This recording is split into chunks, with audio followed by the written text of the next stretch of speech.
నిష్ణాతులైనటువంటి election commissioner జాగ్రత్తగా శేషన్ గారు ఒకరు ఎలక్షన్ కమిషన్ గుర్తురాగానే శేషన్ గారు ఒకరు లింగడో గారు ఒకరు గుర్తొస్తారు. లింగడో గారి నేతృత్వంలో ఎస్ఐఆర్ జరిగింది 2002లో. 2002లో జరిగిన ఎస్ఐఆర్కి ఇప్పుడు జరుగుతున్న ఎస్ఐఆర్కి చాలా తేడా ఉంది. స్పెషల్ ఇంటెన్సివ్ రివిజన్ ఎందుకు చేస్తారు? అసలు ప్రజాస్వామ్యంలో ఓటు అనేది బ్రహ్మాస్త్రం. ఆ ఓటు కాలరాయకుండా ఉండటానికి ప్రతి ఒక్క ఓటు ప్రామాణికం కాబట్టి దాన్ని జాగ్రత్తగా భద్రపరిచి జత చేసే కార్యక్రమే ఎస్ఐఆర్. కానీ ఇప్పుడు అది భిన్నంగా జరుగుతూ ఉంది. ఓట్లు తీసేసే కార్యక్రమం జరుగుతూ ఉంది.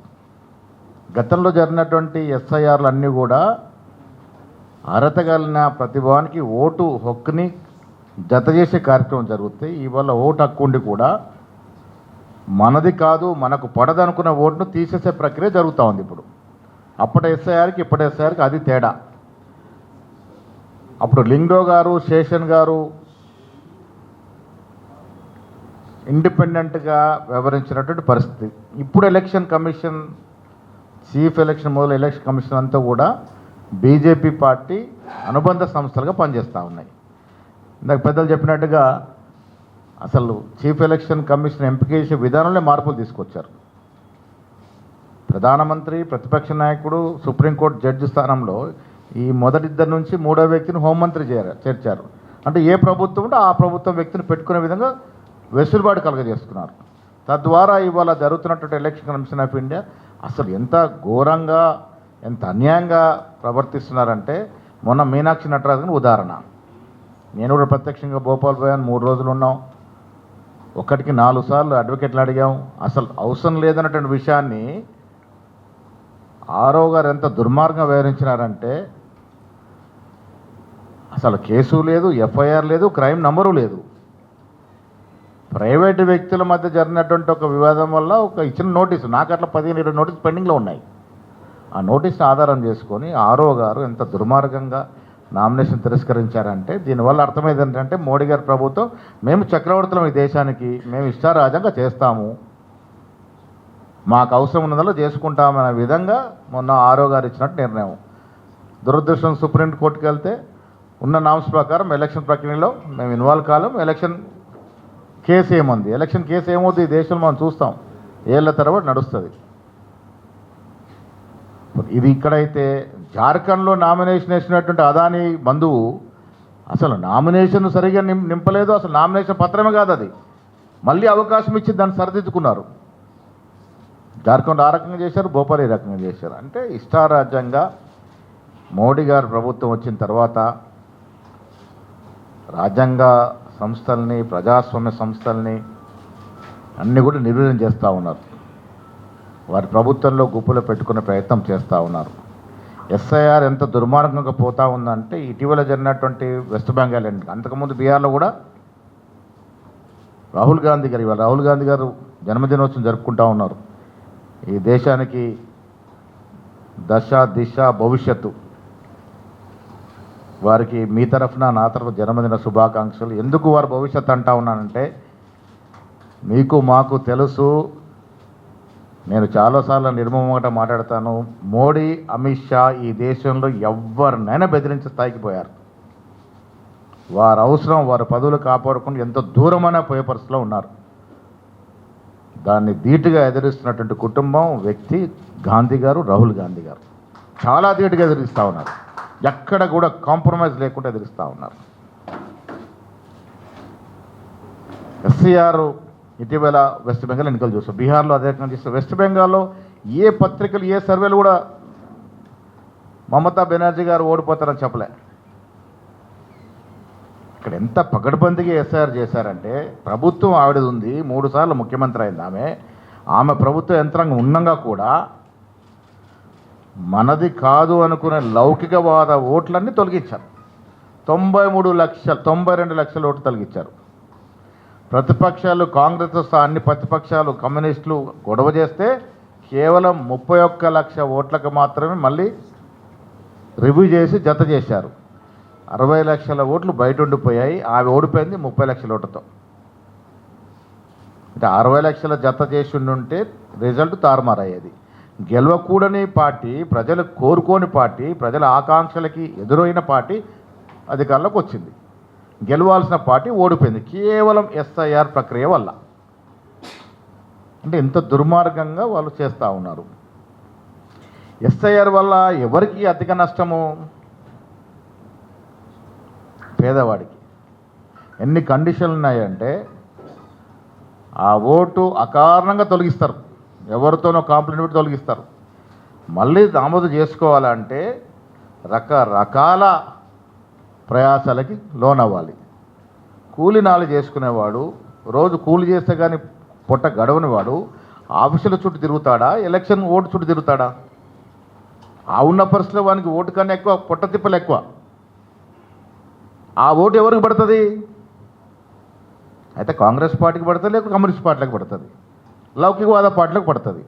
ఆ లౌకికవాద పార్టీకి పడే ఓట్లను జాగ్రత్తగా ఎస్సీ, ఎస్టీ, మైనారిటీ, బీద ప్రజానికం ఓట్లను టార్గెట్ చేసి వాళ్ళు ఏ ఓట్లయితే పడతాయో ఆ ఓటుతో ఓడిపోతారో అది ఓడిపోకుండా జాగ్రత్తగా చేసిన ప్రక్రియ ఎస్ఐఆర్ ప్రక్రియ. ఇది మేము కాంగ్రెస్ పార్టీ ఏఐసిసి 3 నెలల నుంచి ప్రక్రియ మొదలుపెట్టాం. మీరు అడుగుతుంది ఇప్పటికి ఇమ్మీడియట్ పంపించాలి సార్. మీరు ఏఐసిసి ఒక ఏ ఫామ్ లాంటి ఫామ్ పంపిస్తుంది, నన్ను ఆథరైజ్ చేస్తూ కొంచెం ఇమ్మీడియట్గా పంపించు. అది అందుకే ప్రక్రియ మొత్తం పంపిస్తాం మీకు. అది ఆథరైజ్ చేసి ఎలక్షన్ కమిషన్కి వస్తుంది, ఫలానా పిసిసి అధ్యక్షుడు మాకు ఆథరైజ్డ్ స్టేట్ లెవెల్ అని. నేను నెల 15 రోజుల క్రితమే, అంటే దాదాపు నెల అయిందా రవేనా, మా రవి గారికి అంత ఐడియా ఉంది, 2 నెలల క్రితమే నేను జిల్లా కాంగ్రెస్ అధ్యక్షుల్ని BLA 1గా నామినేట్ చేస్తూ అధికార ఆర్డర్లు ఇచ్చాను. అది కలెక్టర్కి ఆర్ఓకి ఇచ్చారు వాళ్ళు. ఇంటర్న్ ఆ BLA 1 ఎవరైతే నేను డీసీ అధ్యక్షులు నామినేట్ చేశానో వాళ్ళు ఒక్కొక్క బూత్కి ఒక్కొక్క BLA 2 పెడతారు. BLA 2 అనేది ఎంత ప్రామాణికం అంటే రేపు కూనంనేని గారు ఓటు కూడా గల్లంత కావచ్చు, మళ్ళీ మల్లు రవి గారు ఓటు కూడా గల్లంత అవుతుంది. మీరు బూత్లో వెళ్ళి నా ఓటు గల్లంత నాకు కావాలంటే వినరు. మీ ఓటు గురించి ఎవరు మళ్ళీ వకాల్తు చేయాలి? ఆ BLA 2 చేయాలి, వారే ఆథరైజ్డ్. సో BLA 2 మీరు తక్షణమే చేయాలి. మా దగ్గర నెల రోజుల క్రితమే BLA 2 అపాయింట్మెంట్ అయిపోయింది ఆల్మోస్ట్ అన్ని నియోజకవర్గాల్లో. ఇప్పుడు 119లో 108 నియోజకవర్గాల్లో ప్రత్యక్షంగా ట్రైనింగ్ ఇచ్చాం BLA 2లకి. నేను మొన్న సంగారెడ్డి పోయొచ్చాను. నేను పర్ఫెక్ట్గా మా ఏఐసిసి టీము, మా తెలంగాణ టీము, మీ జిల్లా సెక్రటరీ అపాయింట్ చేస్తాడు. జిల్లా సెక్రటరీని ఆథరైజ్ చేసి మీకు లెటర్ ఇస్తారు. మీరు ఎవరికి? కలెక్టర్కి, అక్కడ ఎలక్షన్ ఆఫీసర్కి. ఆయన ఆథరైజ్ చేస్తాడు BLA 2 అపాయింట్ చేయడానికి. ప్రతి బూత్కి ఒక BLA 2ను ఆథరైజ్ చేయాల్సిన బాధ్యత మీ సెక్రటరీ, జిల్లా సెక్రటరీ. BLA 1 ఎవరు అపాయింట్ చేస్తారు? మీరు అపాయింట్ చేస్తారు. మిమ్మల్ని ఆథరైజ్ చేసేది ఏఐసిసి, మాకు స్టేట్ చీఫ్ స్టేట్ అది. అందుకే మీకు నేను నాగరాజుకి చెప్పి మొత్తం ప్రక్రియ మనం జరిగింది, ఈ 2 నెలల్లో జరిగిన ప్రక్రియ మొత్తం డీటెయిల్స్ సార్కి పంపించండి సాయంత్రంలోగా, లేకపోతే రేపు వేణుతో తీసుకొని స్టెప్ బై స్టెప్ ఏ డేట్లో ఏం చేసామన్నది. మేము దీన్ని చాలా ప్రతిష్టాంగా తీసుకున్నాం, ఎందుకంటే ఈ మోసాలు జరుగుతున్నాయి కాబట్టి. దాదాపు 3 మాసాల మొత్తమే ఏఐసిసి లెవెల్లో ట్రైనింగ్ జరిగింది మాకు. ఏఐసిలో పీసీ అధ్యక్షుడు ట్రైనింగ్ ఇచ్చారు అసలు BLA వ్యవస్థ గురించి కూడా మొత్తం. మేము ఇక్కడికి వచ్చి ఇప్పుడు BLA 2 అపాయింట్మెంట్ అయిపోయింది, ఇంకొక 4-5 నియోజకవర్గాలు ట్రైనింగ్ పెండింగ్ ఉన్నాయి. అది ఎల్లుండి నేను మీనాక్షి గారు మొదటి రోజున వరంగల్కి పోతున్నాం ట్రైనింగ్ క్యాంప్కి, 23న ఆందోళనకి పోతా ఉన్నాం. ప్రతి నియోజకవర్గంలో మా స్టేట్ ఎలక్షన్ అథారిటీ పోయి ట్రైనింగ్ ఇచ్చారు. ఏ ప్రశ్నలు వస్తాయి, ఏ ప్రశ్నలు లేవనెత్తాలి, ఎక్కడ మనం ఓటుని కాపాడాలి, ఏ రకంగా పోవాలి. BLO ఉంటాడు గవర్నమెంట్ అధికారి, ఆ BLOతో మన BLA 2 మమేకమై వారితో పాటు ఇళ్ళకి పోవాలి. రూల్ ఏంటంటే ఒక్కొక్క ఇంటికి 3 సార్లు పోవాలి BLO. వాడి ఉద్దేశం చెడు ఉంటే ఒకసారి పోతాడు, 3 సార్లు లాక్ అని రాస్తాడు, ఆ ఓటు తీసేస్తాడు. దాన్ని కాపాడే బాధ్యత BLA 2ది. అది చాలా ఇంపార్టెంట్. రేపు నా ఓటు పైన, కోదండరామ్ గారు ఓటు పైన మేము వెళ్ళి మొరబెట్టుకుంటే ఎవడు బలకడు. నా బూత్లో ఉన్న BLA 2 నా ఓటు గురించి వకాలతు చేయాలి. సో BLA 2 వ్యవస్థ చాలా ప్రామాణికం, అది చాలా సీరియస్గా చేశాం మేము. ఎల్లుండి నుంచి ప్రారంభమైతే 3 రోజుల్లో మీరు ఇమ్మీడియట్గా ప్రక్రియ మొదలవ్వాలి. ప్రతి నియోజకవర్గంలో మన వ్యక్తులు BLA 2గా ఉంటేనే దీన్ని కాపాడుకునే ప్రయత్నం చేస్తాం. చాలా దుర్మార్గంగా ఓటు తీసేసే ప్రక్రియ చేస్తారు. వాళ్ళు వెస్ట్ బెంగాల్లో చేసిన తర్వాత ఇప్పుడు పంజాబ్, తెలంగాణ మీద దృష్టి పెట్టారు బీజేపీ వారు. మేమేమో తెలిసి చేస్తూ ఉన్నాం. కింది లెవెల్లో ఆర్ఎస్ఎస్, విహెచ్పి మాకన్నా స్పీడ్గా పనిచేస్తూ ఉన్నారు. దొంగదారుల్లో పనిచేస్తూ ఉన్నారు, అడ్డదారుల్లో పనిచేస్తూ ఉన్నారు. కానీ ధీటుగా ఎదుర్కొంటాం. చాలా పకడ్బందీగా నియోజకవర్గాలుగా మా కార్యక్రమాలు చేశాం. ఈ దేశంలో ఇప్పుడున్నటువంటి ప్రభుత్వం అస్సలు ప్రజాస్వామ్యం లేదు, హ్యూమన్ రైట్స్ లేవు. మేము చిన్నగా ఉన్నప్పుడు, నేను 10th ఉన్నప్పుడు ప్రొఫెసర్ అరగోపాల్ గురించి, ప్రొఫెసర్ బాలగోపాల్ గురించి చదివేవాళ్ళం పేపర్లో. ఆనాటి నుంచి మీరు హ్యూమన్ రైట్స్ ప్రొటెక్ట్ చేస్తూ వచ్చినారు.